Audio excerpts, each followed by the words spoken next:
Welcome to Knicks Home Court with your host. My name is Greg Armstrong. Derrick Rose trial continues. Noah still hasn't played for the Knicks. There has been a Joel Embiid sighting. And we're going to go on to recap the Knicks' second preseason game against the Brooklyn Nets. Coming up on Knicks Home Court.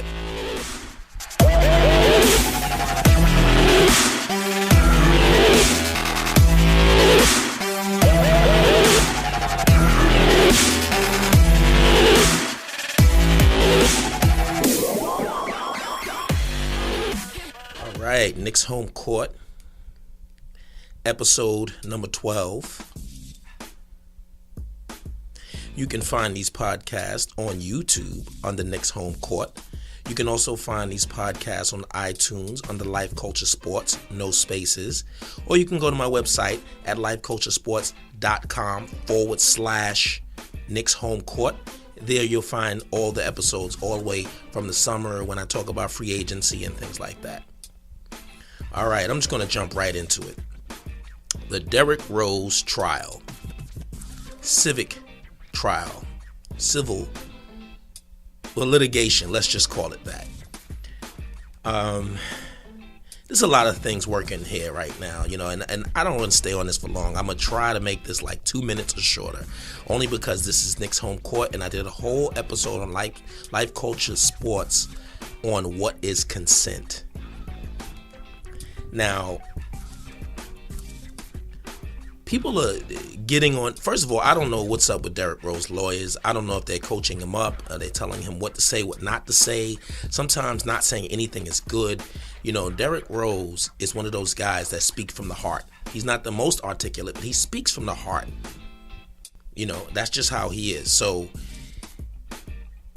when they asked him about did she consent, he said all the other times she consented, so why would this time be any different? Now, let me rewind the tape. He had been with her, I think, about 2 years. And during that time, I'm sure they've had sex many times. Now, guys, I want to ask you, and ladies too, if you're listening to this podcast, if you have a boyfriend or someone you've seen, be truthful here. Every time y'all have sex, he needs to ask you. Let's be honest and let's be real. So when y'all kissing and getting into the lovemaking, he stops and says, "Hey babe, is it okay? Can we do it now? Can we have sex?" We know that's not taking place. So that's what always brings me to what is consent. If you have already been with someone, to me, it's almost like consent is after the fact. You know what? I didn't want to do that. So now I'm gonna, I just don't understand consent. As far as I understand what consent means, but if you don't have consent from a woman, yes, that is rape, right? And when a woman is not consenting to rape, she normally would fight. And there'll be some kind of fight, something going on. So I'm wondering, maybe consent as it applies to someone maybe there won't be a fight. Maybe once you get started, she may just let you finish, but she didn't consent to it. I don't know. I'm not going to get into that. Like I said, I did an entire episode on that on Life Culture Sports. You can get into that. But again, like I said, couples, is there really consent going on, or the consent is not mentioned? Consensual sex meaning that we're both into it and we're enjoying it. But it's not really said, but it's implied. So when Derrick Rose said that, he was saying that no, she didn't say with her mouth that is consent, but she implied it with her actions. That's what he's saying. Not saying right or wrong, but that's what he's saying. Now, the funny thing is, both of these people are not doing good for themselves. Like, she gets up there and says she doesn't remember anything, but then she says she didn't consent. She's sure she didn't consent, but she doesn't remember anything. She just woke up, with this, that she had sex the night before. Now, it's funny how the law works. If I get drunk or high or I'm on some kind of drugs and I go out and kill somebody, I can't say I don't remember. I can't say, I don't remember killing that person. They're going to say, but we remember and we see the evidence. So you're going to jail for life. Right? We all have times that we have drank things and gotten out of sorts, and our friends have to tell us about it. Does that mean we didn't consent, that we didn't willingly do the things that we did just because we was under the influence? So it's a lot of gray area here. There's a very good chance that she engaged in all of this, woke up the next day because she had a lot to drink and was like, wow, I can't believe I did this. This is crazy. And she might have been appalled. Julia Marsh, who works for the New York Post, has been covering this, and she's been doing an excellent job. I've been reading her tweets and following her tweets. Now, Julia Marsh tweeted, Rose started to testify about alleged rape, but didn't get into the actual incident. She told us one at a time. Asked what Doe's alleged statement one at a time meant. For a guy, it's kind of like wait your turn. Rose said childhood pal Ryan Allen went into Doe's bedroom, and he and another pal, Randall Hampton, waited on the couch. Now, is he lying about that? Maybe he should have recorded it. But I don't think he was going to come out and say one at a time. You know. And another thing I want to bring this up. This case is weird because her and Derrick Rose, because she admitted she wanted Derrick Rose to come over by himself. She admitted that. That's well documented. So if it would have had just been Derrick Rose, there wouldn't have been an issue of consent. So basically, is this really about Derrick Rose or the other two guys she most likely did not want to be with? That's the part that I find to be a little strange. Derrick Rose is the one with the money. If one of his other friends had the money, would the charges be different? Would they be bringing Derrick Rose to trial, or would they be bringing the other guys to trial? I just always find that, because she's had a standing relationship with him. And if she's okay with him, that means she wasn't okay with the other two guys. So why is he the main litigant? It seems like in this case. But anyway, I mean, he's doing all the talking as far as I'm seeing. I don't know if the other guys are going to take the stand. But one thing you can say about Derrick Rose is he is very honest about this. He's just telling you straight from the heart. He's not the most articulate, but he's telling you, listen, in my mind it's consent. She said one at a time. What does that mean? They went in there and waited. One guy went in, finished. The other guy went in, finished. The third guy went in, finished. No matter how you feel about it, this is what happened. This is what he's saying. So anyway, I spent a little more time than I had wanted on this. I'm going to move on. I just wanted to put my opinion on it and look at the facts without emotion. Okay, so just wanted to put that out there. Now I want to move on to the next Knicks news topic, and I don't know how can I segue. There's no good segue out of this. So I'm just going to go right into this next one. And Noah. Joakim Noah has not played for the Knicks yet. We don't know what he looks like in the Knicks uniform, really. Like, during a real live action game. And I'm dying to see him because I think he's the piece that the Knicks need to be really good. Like, I really think that he's the glue guy on offense and he's the glue guy on defense. I really like Joakim Noah. So I cannot wait for him to get on the court. But hamstrings are very tricky and it can bother him the entire season. So I understand, take your time, Joe. Take your time. But we want to see you on that court. Because him not being on the court, Derrick Rose not being on the court affects the chemistry. And once the season starts, they're going to have to be on the court, and it's just, that's going to lead to a lot of errors and mistakes, and also too. Well, you know what? I'll get into that when I get into the topic of this week. So basically, I just can't wait for Joakim Noah to get on the floor because we can see. Because people don't understand, his passing can bring an offense together. He's really good at that. All right? And that's the Knicks news. We're going to move on to NBA news coming up.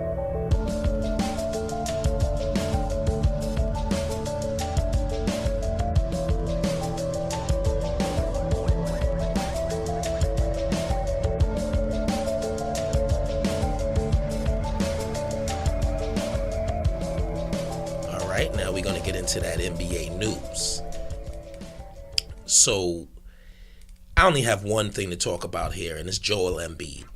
I don't really get into too much preseason talk. I only do it, of course, with my Knicks. But Joel Embiid has looked impressive. And one thing I'll say, if Joel Embiid is healthy, let me back up the truck. He was a top pick of the Philadelphia 76ers, I think it was 2 years ago. Has not played an NBA game yet. Well, until now. He's playing preseason games. And let me tell you something. If Joel Embiid was healthy, he would have been easily the number one pick. This dude is Olajuwon. He's Hakeem Olajuwon reinvented. Just bigger. He is nasty. Joel Embiid is nasty. There's no doubt about that. Watch him play. He's crazy on the court. So, and he's the kind of center, like they say that, the funny thing is they say that, the centers and the post-up centers, that game is gone. It's not gone. It's just that the centers that have come into the league in the last 10, 15 years, or, since Shaq and Dwight Howard, like, a lot of them suck. So, but you're going to tell me if a guy like Shaq right now came into the league, he wouldn't have a place in the league because of three-pointers? Get the hell out of here. He'll average 50 in the paint. You put Draymond Green on Shaq. Yeah, okay. After Draymond Green foul out, what y'all going to do? Which, by the way, is a glaring weakness for the Golden State Warriors. They don't have any inside presence, and I think any team that faces them needs to you have to go in the paint. You have to literally challenge them in the paint all day long. That's the only way you have a chance to beat this team.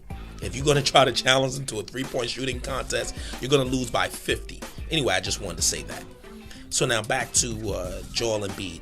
Like I said, I'm happy he's on the court. Like I said, I'm an NBA fan. I want to see him do well. Of course, I want the Knicks to crush them, but I want to see Joel Embiid. He's a professional athlete. I don't want to see another what was that old man's name? The first draft pick of the Portland Trailblazers. They got the worst luck. Kevin Durant was the next pick, and they picked this guy, the old man. I don't know why I'm forgetting his name. And he was really skilled too. I'm sorry, folks. I might put his name in the description because I completely forgot his name. That's how much he's played in the league. We know he got the skill, but his body just wouldn't hold up. But again, I want to see Joel Embiid out there doing his thing. And the NBA news, this segment was going to be short because I want to jump right into analyzing the game from last night. So we're going to get into analyzing the Knicks game. It will be no topic. We're just going to analyze the preseason game, the Brooklyn Nets against the New York Knicks coming up.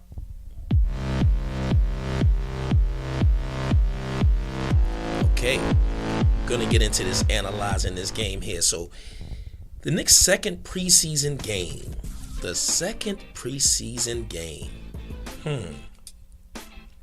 The Knicks were much more impressive in the second preseason game. Well, for two reasons. Their opponent didn't have as much talent as the last opponent. There was no James Harden. Actually, Jeremy Lin didn't even play. We missed Derrick Rose and Joakim Noah. We didn't have those two guys. But the talent all around was just a lot less than what we played against the Rockets. Let's be fair there. But also, I saw more cohesion, more fast breaks, more penetration, a lot of good ball movement. That really showed to me. One thing that really showed to me is Jeff Hornacek is not really running that triangle. Or he's running triangle aspects. This offense is going to be triangle light. They're going to put in triangle principles and things like that. But I don't think it's going to be that strict triangle. And why not? If I'm Jeff Hornacek, I'm like, yo, I'm not getting fired trying to run this shit and players are not adapting to it. I got to make the game fun for them too. I'm not losing my job trying to run a system when, I mean, look, I like it. I'm going to employ principles of it, but I'm going to do what it takes to win. And if Phil Jackson allows him the space to do that, I think he'll do well here. Now let's talk about some of the players. Let's talk about Brandon Jennings first. I think Brandon Jennings is such a great signing by Phil. It's probably the best signing he's had since he's been here because we got him for only $5 million on a 1-year deal, which he is incentivized to do well. But one thing I got to say about Brandon Jennings, my dude is happy to be here. He wanted to be a Knick. He wanted the Knicks to draft him. He wanted to be here. This is what he needs in his life. And it's all good. We love to have you, Brandon. I would have been happy if we'd have just got Brandon Jennings and made some other moves at first. I didn't know that we were going to make that trade for Derrick Rose, but I figured Lopez was a good trade chip. And to me, it was a smart trade no matter what for Derrick Rose because eventually KP might move into the center position. We also had Hernan Gomez coming over, so to be able to get him and then sign Noah, I think was a smart move. Now, back to Jennings. Now, Jennings last night, he was doing exactly what Hornacek wanted him to do. Push the ball, penetrate, force the action. And the problem is sometimes when you force the action, you're going to make mistakes. You're going to have turnovers and you're going to look crazy. You're going to be flopping and falling on the floor sometimes, at times. But for the most part, you're going to wreak havoc on the defense. There was one time when when Brandon Jennings penetrated on a fast break and passed it back to Anthony, trailing for a 3. Bang! I want to see a lot of that during the season, and you're going to see a lot of that. I expect Derrick Rose to be able to do that. So Jennings, I think, played well yesterday. He showed exactly what we got him for. And he's coming off the bench. That's going to be a big plus, and he's going to get big minutes. Now let's move on to Kristaps Porzingis. Now Kristaps Porzingis, he didn't have one of his great statistical games. And at least in the first half, he struggled a little bit with his shot. He was missing some shots and stuff like that. But one thing I like about him and one thing that's letting me know that he's going to be a superstar is 3 things. 3 things I think every athlete needs if he's going to become a star. Aggressiveness, confidence, and skill. He has all 3 in abundance. He's a 7'3" guy that can play like a small forward that's as quick as a guard as the science sports thing showed you. So he has those 3 things, and that's what he showed. Sometimes you can't look at the stats. That's why I tell stat guys are great. But this is why I always say you have to watch the game. Because if you just look at the numbers, he didn't shoot well in the first half. In the second half, he shot a little better. He played a little. But one thing you're missing is that he stayed at it. He stayed aggressive. Is there a stat for that? Is there a stat for someone who stays aggressive? So he can go 0 for 7, right? But then make his next 4 shots or maybe make the game-winning shot. But at the end of the day, it's going to be like, his stats were bad. But he stayed aggressive and confident. Those are intangibles that I don't care how efficient a player is, you need those tangibles. And he has them in abundance. Also, a little bit of Willie Hernan Gomez. I'm just going to call him Billy. I'm just going to call him Billy, the center for the Knicks. I think eventually that will be his spot. I'm impressed every time I see him on the court. The kid can play. I think he will be an eventual starter for the Knicks. The kid can play. There's no doubt about it in my mind. And let me just tell you about a few guys I was impressed with.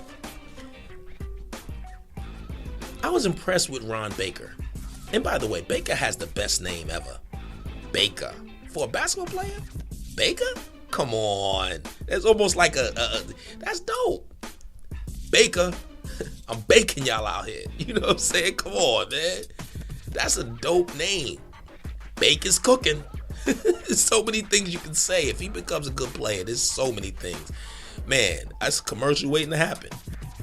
So anyway, there was one play in particular that I saw Baker do that I really liked. It was a fast break, and they passed him the ball, and the guy was backpedaling, and Baker pulls up for the three. Bang. You like my little bang analogies, right? Bang, bang. But he pulled up for the three, and he knocked it down. And what I liked, it was a transition three. When he pulled up for the shot, I was saying that is a good shot. And that was a good shot. It was a good decision. It was a good 3-point shot that he made. And he made a couple of others. One thing I could say is that I hope that Baker makes his team, because he has an underrated skill set. He's a good shooter and a good ball handler and can create his own shot. And again, in the triangle system, and I'm saying the triangle system because he's still going to use triangle principles, there's no actual ball hawking point guard. You know, it's ball movement, and every guard is expected to do some point guard things and some shooting guard things. Basically, in the triangle system, the guards have to be dual threats. They have to be able to move the ball and pass the ball and make things happen, and they have to be able to create their own shot. And Baker, I think, fits in this system. You know, and then you have the next guy who was very impressive, Chasing Randall. This was a good pickup. Let me tell you, first of all, let me back up the truck slightly. When they brought Vucevic in the game, I said the wrong name, Vujacic. I'm so sorry about that, sir. When they brought him in the game, I was like, oh, God, they bringing him in the game. Oh, my God. I wanted to see Chasing Randall. I was like, why are they bringing this guy in the game? But I'll say this. If Vujacic is going to knock down shots, if he's going to knock down 3-point shots, then you got to have him in the game.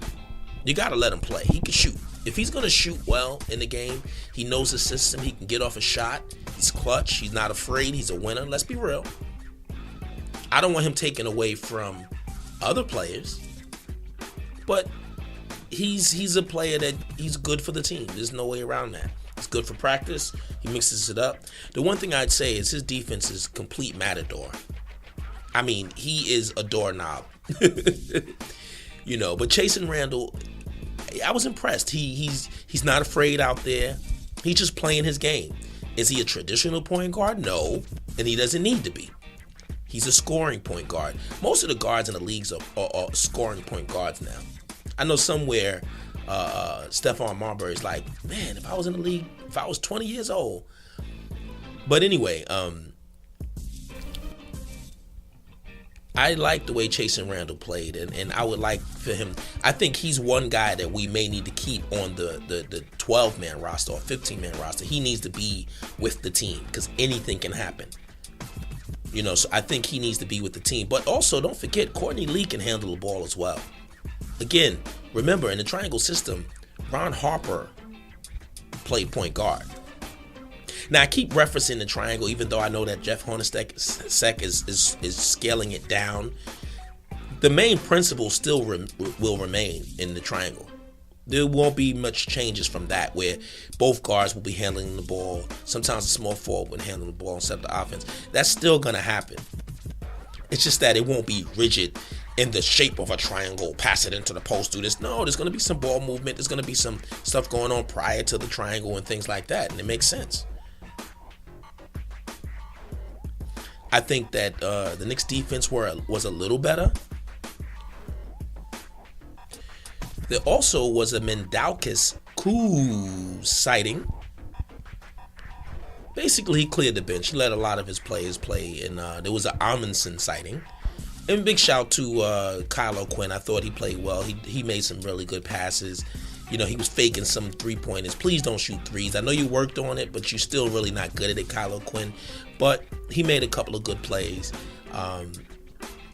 But for the most part, I thought the Knicks was solid. I think the effort was solid. They ran less triangle and more triangle principles. A lot of handoffs and ball moves. In the fast break, they looked pretty good. And sometimes losing a game like you did to Houston gave them so much more attention. I'm sure Hornacek had their attention in practice the next day, without a doubt. I don't know if it's the next day or a couple of days after that. So anyway, this brings us to the end of this Knicks Home Court podcast with your host. My name is Greg Armstrong. Again, you can check for these podcasts at lifeculturesports.com/Knicks Home Court. That's the website. Or you can find the podcast on iTunes under Life Culture Sports, no spaces. Or you can even check YouTube under Knicks Home Court. And also, if you have any suggestions or any ways I can make the show better, I can improve it, you can reach me at knickshomecourt@gmail.com. And this brings us to the end of this podcast for this week. And again, I'll be following up. I may do it after every preseason game. I'm not really sure. I mean, you will know because you'll see it posted. It all depends. Right now, I'm excited like every other Knicks fan because that's what I am, and that's why I do these things. And so I most likely may post them after every game. Sometimes it won't be in the comfort of my home or in a place where I can, sometimes it'll be remotely and things like that. But stay tuned, folks. And until next time, peace.